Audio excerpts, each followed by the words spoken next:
Hello everyone, आज हम mathematics start करने जा रहे हैं। बोर्ड की सीरीज है 24 के लिए। हम लोग क्वेश्चंस को सॉल्व करेंगे, फंडामेंटल्स को समझेंगे, एग्जाम्पल्स लगाएंगे, पीवाईक्यू, और जो हमारा अपकमिंग पैटर्न होगा एग्जाम का 24 का, उसको हम डिस्कस करेंगे। तो हम स्टार्ट करते हैं रियल नंबर चैप्टर नंबर 1। ठीक है, तो नंबर को हमने दो पार्ट में डिवाइड कर रखा है। एक हमारा रियल नंबर है और एक हमारा इमेजिनरी नंबर है। सबसे पहले हम इमेजिनरी की बात करते हैं। इमेजिनरी आपके कॉम्प्लेक्स नंबर क्लास 11th में है। ठीक है, तो उसको अभी हटा देते हैं।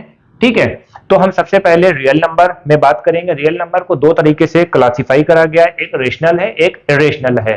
ठीक है, रेशनल नंबर का मतलब क्या होता है? जो पी बाई क्यू के फॉर्म में होते हैं उसको हम क्या बोलते हैं? रेशनल नंबर बोलते हैं। जैसे मान लिया कि हमने आपको एग्जाम्पल दिया 4/2, तो 4/2 क्या है? ये पी है और ये क्यू है। But you must be remember, denominator में जीरो नहीं आना चाहिए। डिनोमिनेटर में जीरो नहीं आना चाहिए। अगर तो क्या करते हैं कि जो रेशनल नंबर होता है उसकी वैल्यू जो होती है पी बाई क्यू के फॉर्म में होना चाहिए, और क्यू की वैल्यू जीरो नहीं होना चाहिए। अगर जीरो हो गई तो वो इनफाइनाइट में चला जाएगा। अब अगर क्वेश्चन आ गया कि 5 को हम रेशनल नंबर ट्रीट कर सकते हैं, यस ऑफ कोर्स, क्योंकि 1 से अगर किसी भी नंबर को डिवाइड करेंगे तो there is no change in the value, value में कोई फर्क नहीं पड़ेगा। तो एक तो ये पॉइंट हो गया आपका। फिर हम आगे बढ़ते हैं फ्रैक्शन और इंटीजर। फ्रैक्शन क्या होते हैं? वही पी बाई क्यू के फॉर्म में है, तो फ्रैक्शन को भी हमने फर्दर क्लासिफाइड करा गया है। ठीक है, तो जिसमें रिमाइंडर जीरो आ जाए। ठीक है, क्लास 9th में भी आपने पढ़ा होगा कि repeating term, non repeating term. तो हम इसको देख लेते हैं थोड़ा से। कोई फ्रैक्शन है जिसमें हमने डिवीजन करा है और वैल्यू जीरो आ जाती है, यानी कि रिमाइंडर हमारा जीरो आ जाए, यानी कि डिवीजन करने के बाद रिमाइंडर जीरो आ जाए, तो वो हमारे नॉन रिपीटिंग टर्म्स होते हैं। ठीक है, बट कुछ ऐसे टर्म्स होते हैं जिसमें रिमाइंडर जीरो ना आए, यानी कि वो डिवीजन करते चले जाओ, करते चले जाओ, करते चले जाओ, उसमें कैंसिलेशन हो ही नहीं रहा है। देखिए इसमें, जैसे मान लो कि 10 को 3 से डिवाइड करते हैं। ठीक है, तो हम क्या करेंगे? देखा, डेसिमल लगाया और यहाँ पर रिपीटिंग टर्म स्टार्ट हो रहे हैं। ठीक है, ये डिवीजन नहीं हो पा रहा है। ठीक है, यानी कि रिमाइंडर यहाँ पर जीरो आ ही नहीं रहा है। जब रिमाइंडर जीरो नहीं आएगा तो क्या होगा? इसको हम रिपीटिंग टर्म बोलेंगे। ठीक है, ये चीज है। तो एक पॉइंट हमारा ये बना। फिर हम इंटीजर की बात कर लेते हैं। इंटीजर को भी क्लासिफाइड करा गया है, किससे? निगेटिव से, जीरो और पॉजिटिव नंबर, यानी कि निगेटिव नंबर जितने भी होंगे वो इंटीजर में कंसीडर करे जाएंगे। ठीक है, और जीरो भी आ जाता है तो उसको भी हम इंटीजर में कंसीडर करेंगे। ठीक है, और जो पॉजिटिव नंबर है तो ऑब्वियसली वो इंटीजर में तो कंसीडर है ही। ठीक है, तो अब देख लेते हैं होल नंबर। होल नंबर जो होता है जो जीरो से शुरू होता है। ठीक है, a number with begin with zero. ठीक है, जीरो से जो शुरू होंगे उसको हम होल नंबर बोलते हैं। ठीक है, और नेचुरल नंबर क्या होते हैं? जो 1 से स्टार्ट होते हैं, 1 नंबर से स्टार्ट होंगे उनको हम नेचुरल नंबर बोलते हैं।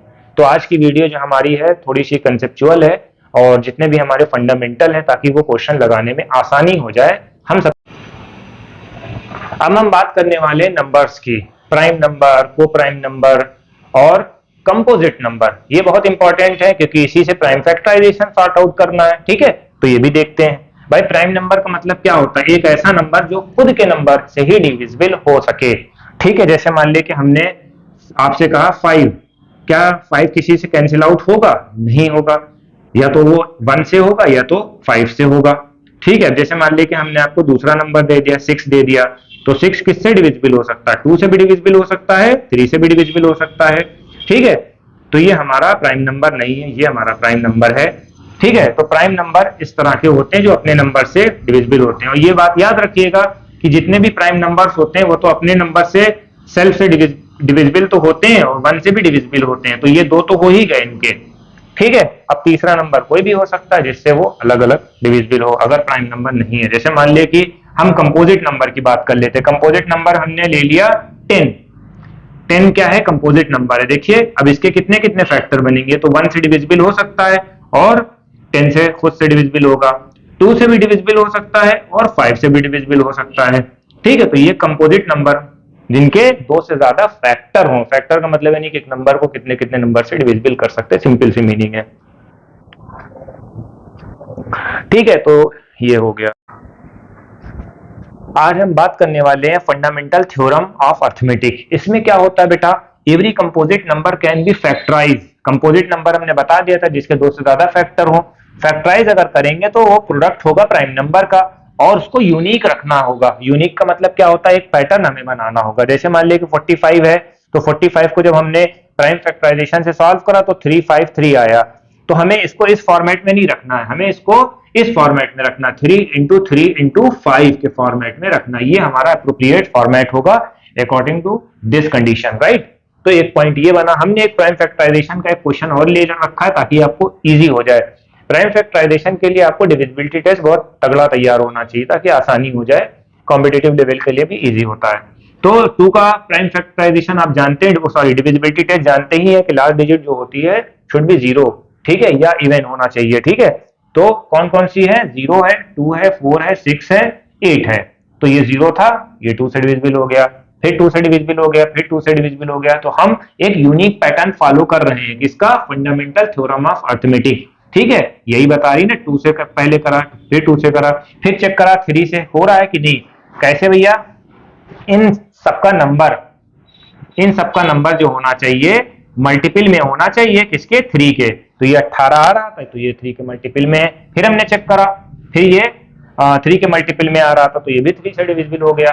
फिर हमारा लास्ट डिजिट जो है हमारा 5 आ रहा था, यानी कि 5 से डिविजिबल है। अब 91 आया फाइनल, ठीक है। तो 91 के बारे में तो हम जानते हैं कि ये भी। अब हम एग्जाम्पल नंबर 2 को डिस्कस कर लेते हैं, देखते क्या है, इसके कंसेप्ट भी पता कर लेते हैं। इन्होंने बताया कि एलसीएम और एचसीएफ इन लोगों का फाइंड आउट करना है, किसके थ्रू, प्राइम फैक्टराइजेशन के थ्रू।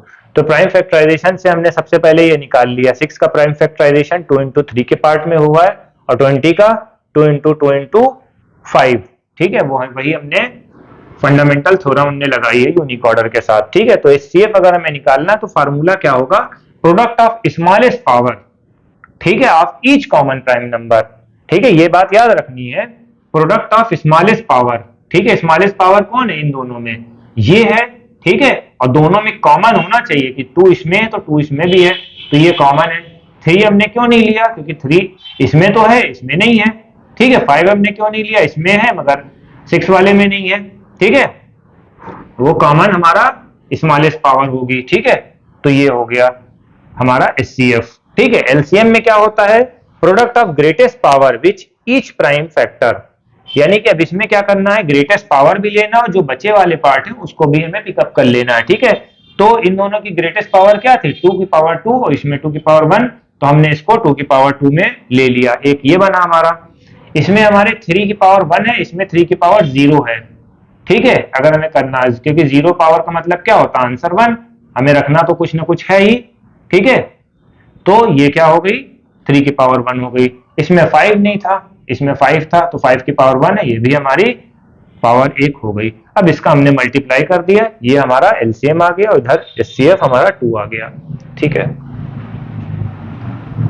हम इसकी एक्सरसाइज स्टार्ट करने वाले हैं। कुछ हमने क्वेश्चंस रखे हैं बना के और इसको हम बता दें। तो सबसे पहले क्वेश्चन में एक्सरसाइज 1.1 में क्या दिया है, प्राइम फैक्टराइजेशन सॉल्व करना है। तो हमने एक क्वेश्चन उठा लिया एक्सरसाइज से। तो सबसे पहले प्राइम फैक्टराइजेशन से पहले हमने आपको बता दिया था डिविजिबिलिटी टेस्ट क्लियर होना चाहिए आपका। तो सबसे पहले हम क्या करते हैं, थ्योरम लगाते हैं, 3 का डिविजिबिलिटी टेस्ट को फॉलो अप करते हैं। तो सबको हमने ऐड कर लिया, तो वो 3 के मल्टीपल में आ रहा था, यानी कि 3 + 8 कितना होता है, 11, 11 + 2 कितना होता है, 13, 13 + 5 18, 18 किसके मल्टीपल में है, 3 के, तो यानी कि 8 डिविजिबल है। तो इस तरह से हमने सॉर्ट आउट कर लिया। 5 का डिविजिबिलिटी टेस्ट पता करना है तो क्या करेंगे, लास्ट डिजिट चेक कर लेते हैं कि 5 है या 0 है, ठीक है। तो इस तरह से हमने प्राइम फैक्टराइजेशन के थ्रू सॉल्व कर लिया। क्वेश्चन नंबर 2 में क्या कहा जा रहा है देख लेते हैं। क्वेश्चन नंबर 2 में ये बताया जा रहा है कि एलसीएम और एचसीएफ फाइंड करना है और ये पता करना है कि जो एलसीएम का प्रोडक्ट और एचसीएफ का प्रोडक्ट है वो बराबर है किसके, 2 नंबर के। जो 2 नंबर दिए गए इनका अगर हम मल्टीप्लाई कर देंगे तो जो हमारा एलसीएम और एचसीएफ निकलेगा वो बराबर होगा, ठीक है। तो ये चीज कर लेते हैं क्वेश्चन। तो सबसे पहले प्राइम फैक्टराइजेशन के थ्रू हमने सॉर्ट आउट करा इसको, ठीक है। 510 को हमने किस में रखा, 2, 3, 5, 17 और 92 को हमने इस फॉर्मेट में रखा। तो अब हमने एचसीएफ के लिए हमने क्या बताया था, सबसे लोएस्ट कॉमन फैक्टर हमें पता करना है। लोएस्ट कॉमन हमने क्या पता करना है, देखिए यहां पर 2 2 है, ये क्या है 2, इसकी पावर क्या है 1 है, तो इसको हमने सेलेक्ट कर लिया। और कोई कॉमन है इसमें? कॉमन तो कोई है ही नहीं, 2 के अलावा कोई कॉमन ही नहीं है। ठीक है, तो ये एचसीएफ में आ गया। एलसीएम में क्या होता है बेटा? लीस्ट कॉमन लेना होता है और उसके साथ जो बचा हुआ पार्ट होता है वो भी हमें ऐड करना होता, मल्टीप्लाई करना होता। ठीक है, तो ये भी हमने इनको 2 इंटू 2 इंटू 3 इंटू 5 इंटू 17, ठीक है, इसमें हाईएस्ट पावर ली हमने और उसके साथ साथ जो और नंबर भी थे उसको भी हमने उठा लिया। ठीक है, और इस तरह से हमने ये प्रोडक्ट बनाया। अब हम लोग बात करने वाले हैं फंडामेंटल थ्योरम ऑफ अर्थमेटिक। देखिए यूक्लिड डिवीजन जो है इस बार कोर्स में नहीं है, ठीक है, उसका भी हम फंडामेंटल वैसे बता देंगे, कंसेप्ट क्लियर करा देंगे। तो हम इसके बारे में जानते हैं ये है क्या। देखिए सबसे पहले आप ये पता करिए कि नेचुरल नंबर जितने भी होते हैं वो क्या होते हैं? प्रोडक्ट होते हैं प्राइम नंबर का। इसका मतलब क्या होता है भाई? नेचुरल नंबर आपको पता है, पहले स्टेज में मैंने बता दिया है कि जो 1 से स्टार्ट होते हैं। ठीक है, क्या कह रहा है? प्रोडक्ट जो होना चाहिए वो प्राइम नंबर के फॉर्म में होना चाहिए। जैसे मान लीजिए कि आपने लिखा 15, 15 को हमने स्प्लिट करा, ठीक है, तो ये क्या आया? 3 इंटू 5 के फॉर्म में। ये क्या है? हमारा प्राइम नंबर है। प्राइम नंबर 3 भी है और 5 भी है। प्राइम नंबर हमने आपको बता रखा था, एक नंबर जो खुद के नंबर ही से डिविजिबल होते हैं या एक से डिविजिबल होते हैं उन्हीं को हम प्राइम नंबर बोलते हैं।